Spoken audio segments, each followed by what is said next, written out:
సుందరాకాండ 34వ సర్గ. అయితే సీతామాత హనుమంతుడికి తను వనవాసం పాలు ఎలా అయిందో చెప్తూ ఉంది. అయితే హనుమంతుడు శోకంలో ఉన్నటువంటి సీతామాతని ఓదారుస్తాడు. ఓదార్చి, నువ్వు ఇంకా భయపడకమ్మా, నేను రాముడు పంపినటువంటి దూతని, శ్రీరాముడు క్షేమంగా ఉన్నాడు, నువ్వు ఎక్కడున్నావో తెలుసుకుందామని నన్ను పంపించాడు అని చెప్పేసి చెప్తాడు.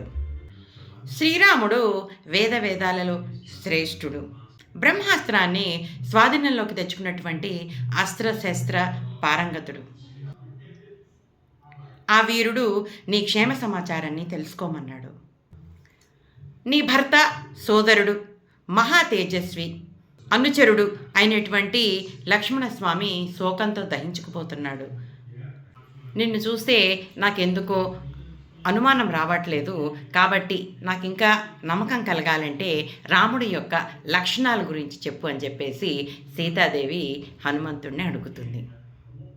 అంటే ఆవిడ తనలో తనే ఎంతో మదన పడిపోతూ ఉంది.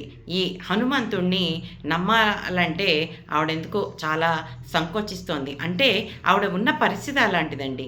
శోకంతో, ఆవిడ మోసాలతోటి, బాధలతోటి, తిట్లతోటి, అవమానాలతోటి, రోజు రావణాసురుడు పెట్టే బెదిరింపులకి ఈవిడ డసిపోయిందనమాట.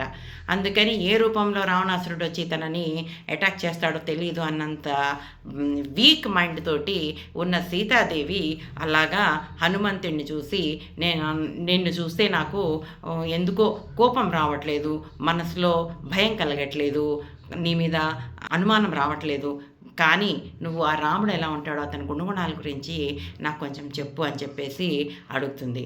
అప్పుడు హనుమంతుడు రాముడి గురించి ఈ విధంగా చెప్తూ ఉంటాడు. అంటే ఆమె మానసిక పరిస్థితిని హనుమంతుడు 100% అర్థం చేసుకుంటాడు. ఓహో, ఈమెకి ఇంకా నమ్మకం కలగలేదు నా మీద, ఈమెకి ఎలాగైనా సరే నేను నమ్మకం కలగాలని ఎంతో ఓర్పుగా ఉంటాడండి. ఎదుటి మనిషిని అర్థం చేసుకుని ఎంతో ఓర్పుగా ఆవిడకి ధైర్యం కలిగించాలని హనుమంతుడు చాలా ప్రయత్నం చేస్తున్నాడు. ఆ ప్రయత్నంలో భాగంగా రాముడి గురించి ఇలా చెప్తున్నాడు. రాముడు ఆదిత్యుళ్లాగా తేజమూర్తి, చంద్రుళ్లాగా లోకానికి చల్లదనాన్ని ఇచ్చేవాడు, కుబేరుళ్లాగా లోకానికి ప్రభువు, విష్ణుమూర్తిలాగా పరాక్రమశాలి, కీర్తివంతుడు. ఆయన సత్యశాలి, రూపవంతుడు, భాగ్యశాలి, శరీరం దాల్చినటువంటి మన్మధుళ్లా ఉంటాడు, బృహస్పతిలాగా ఎంతో బుద్ధిమంతుళ్లా మాట్లాడతాడు, అతిరథ మహారథుల్లో శ్రేష్ఠుడు. కోపం చూపించవలసిన చోట కోపం చూపిస్తాడు, శిక్షించవలసి వచ్చిన చోట శిక్షిస్తాడు, లోకాన్ని రక్షిస్తాడు. అతని బాహువుల నీడలో లోకాలన్నీ కూడా సుఖంగా ఉన్నాయి. రాముణ్ణి వంచి మాయాలేడిని చూపించి పర్ణశాల నుంచి దూరంగా పంపించేసి రావణాసురుడు నిన్ను అపహరించాడు. దానికి ఫలితాన్ని ఇప్పుడు అనుభవించబోతున్నాడు. నువ్వు అతి త్వరలో చూస్తావు.